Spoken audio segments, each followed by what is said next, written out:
Well, hello everyone. This is Kevin. My call is KE4CQ, Kilo Echo 4 Charlie, Quebec, and many of you have been following my post on the QRZ forum under boat anchors and classic equipment on the restoration of my SB102. And so I wanted to do a follow-up video. I've pretty much completed the project, and I'm very happy with the results, and just wanted to share some of the steps and the things that I've done, and which might pique the interest of others to do the same, and some things that I've learned in the process. So anyhow, here we are with the SB102. I have replaced the lamps here with LED lamps. I bought those off eBay. They just simply screw in, and let's see, let me just turn the unit off for just a moment. And here they are. And of course you can get whatever color you want, but this is the regular white. And they seem to do real well.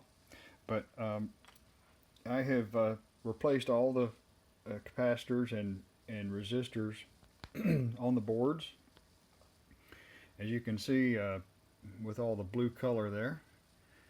And actually I completely removed all the components and stripped the radio down to a bare chassis.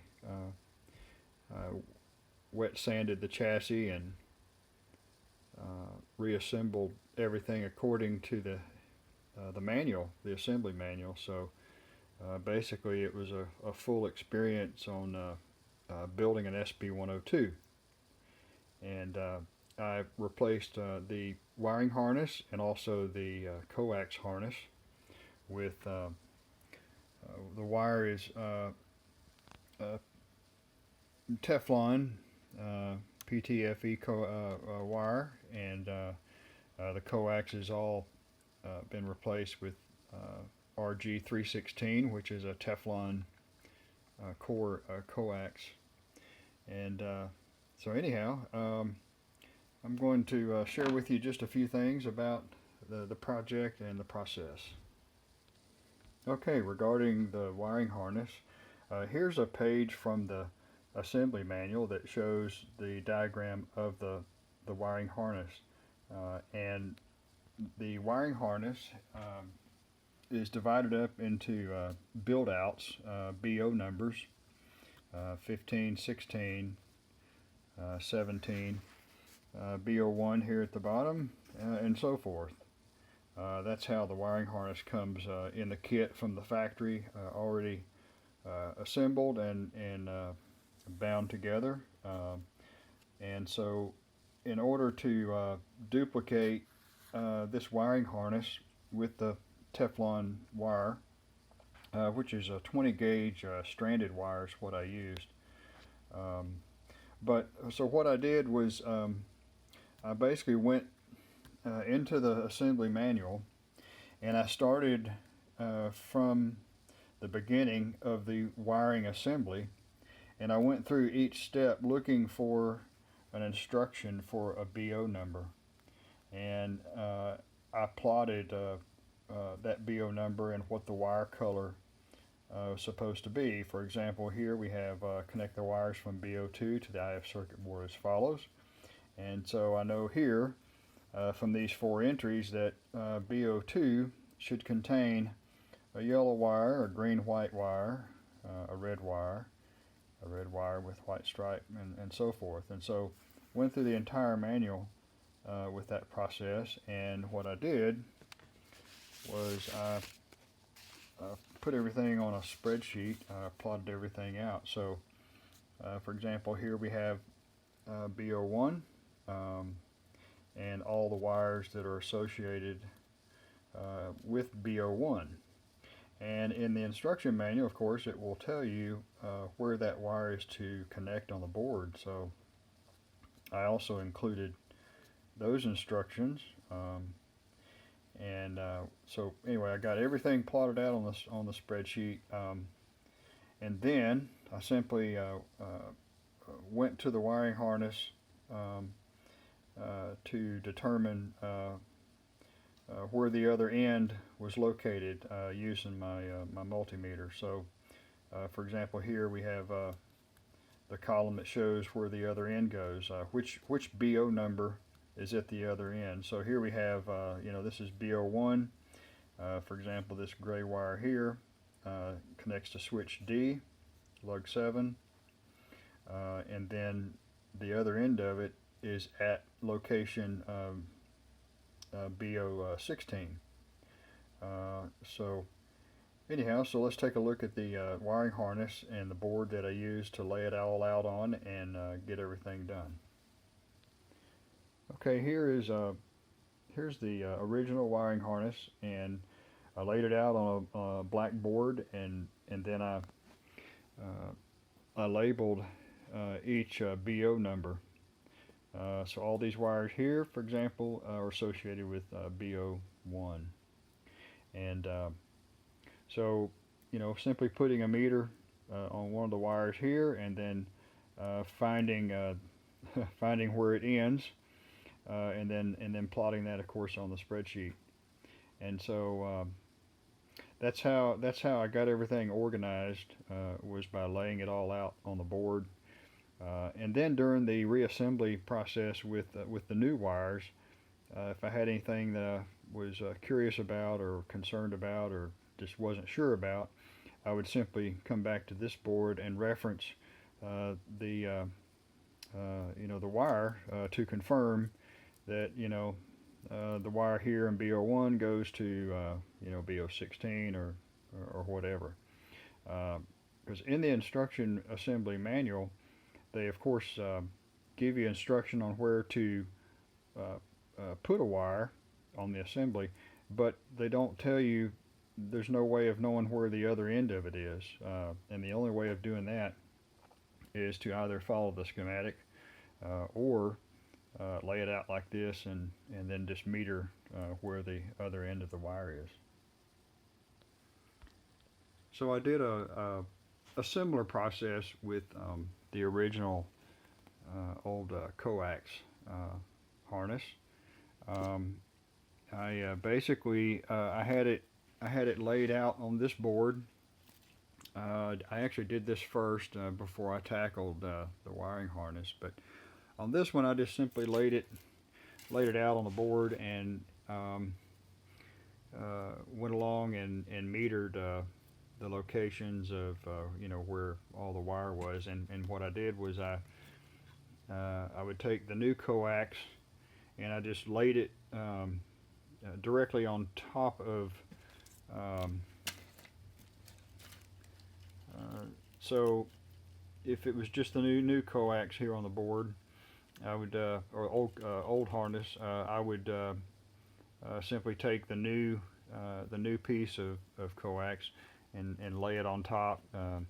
I had nails drilled, laid out here to form the shape of everything, and then rubber bands to hold everything in place. And I would take the new cut coax, lay it directly on top of the pattern, and hold it in place.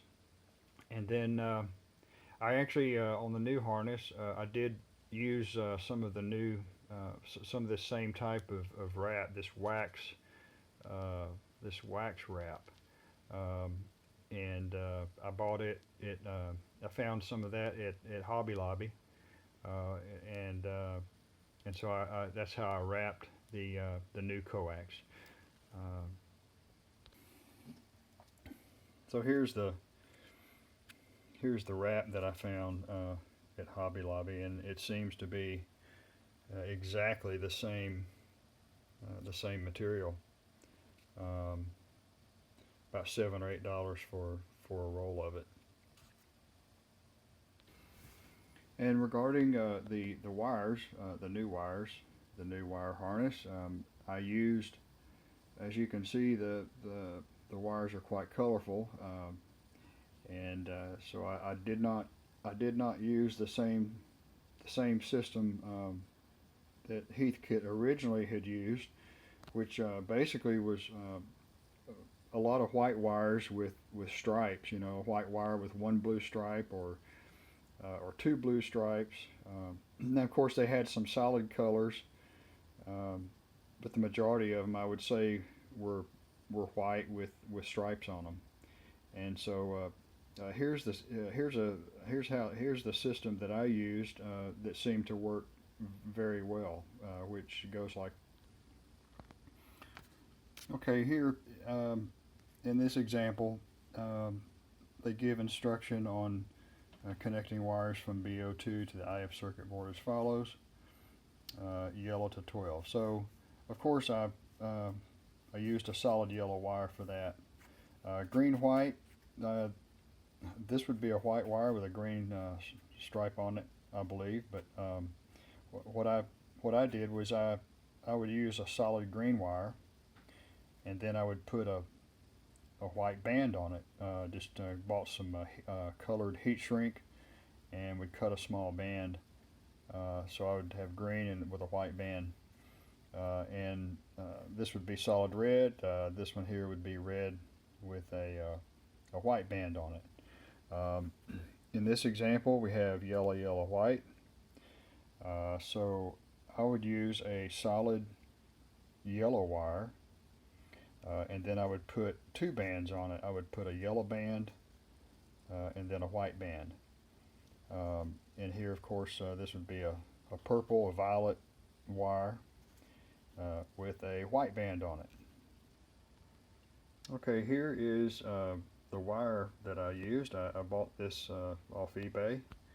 The company is called Remington Industries. This is a 20 gauge hookup wire, Teflon, and it is stranded.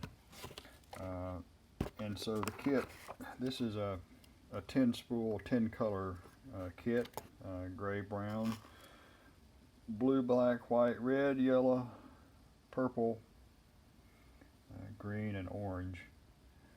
And this worked very, very well.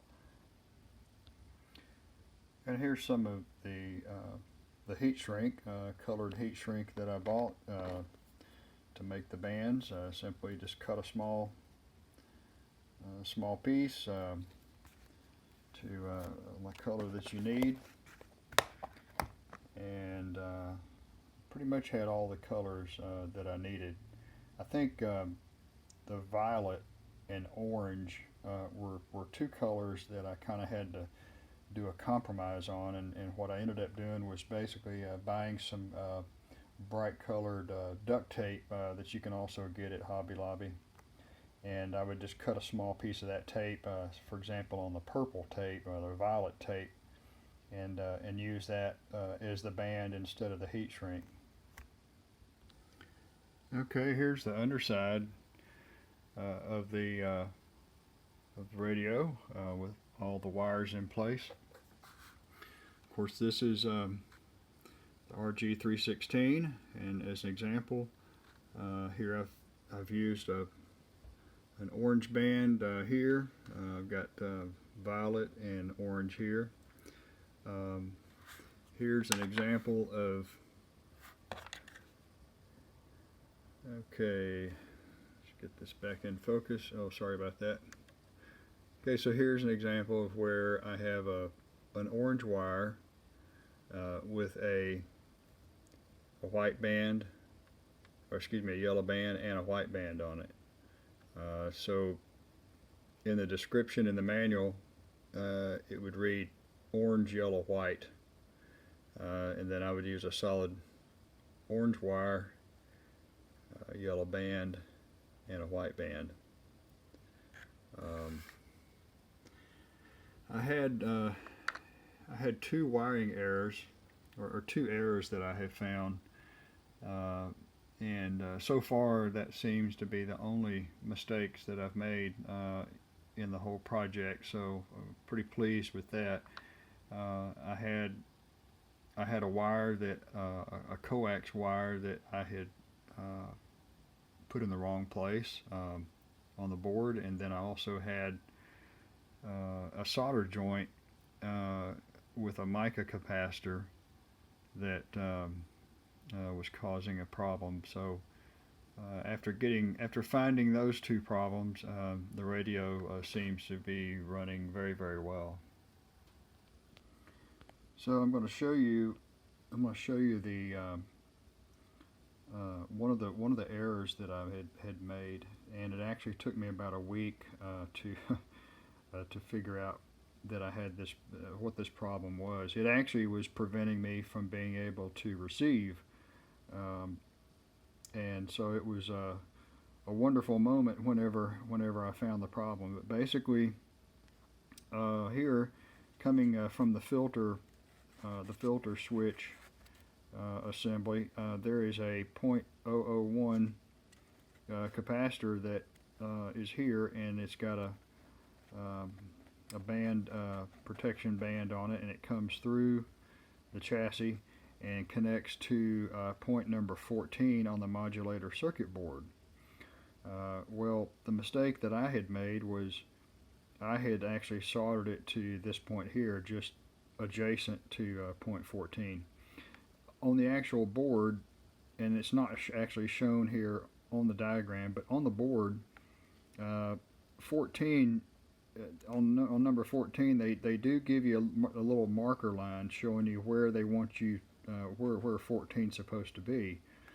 Somehow I had totally missed that, because the actual number 14, I believe, is actually a little bit closer to this location, yet they do give you a little marker to show you to put it here. But anyway, so once I found that, I began to make huge progress since I had my receive problem fixed.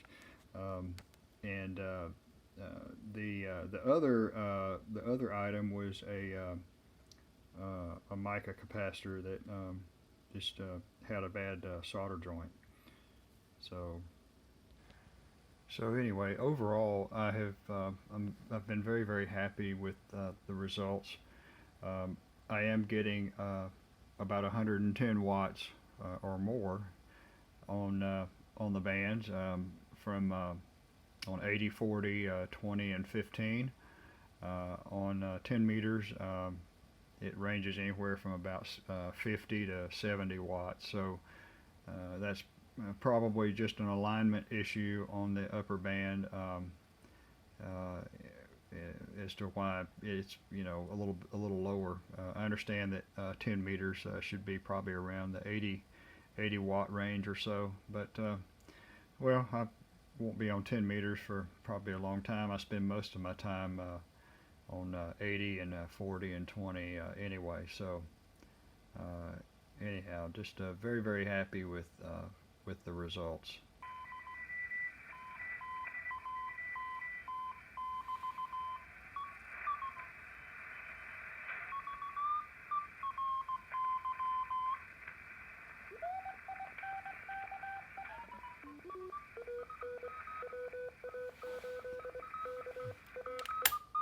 And the filter works.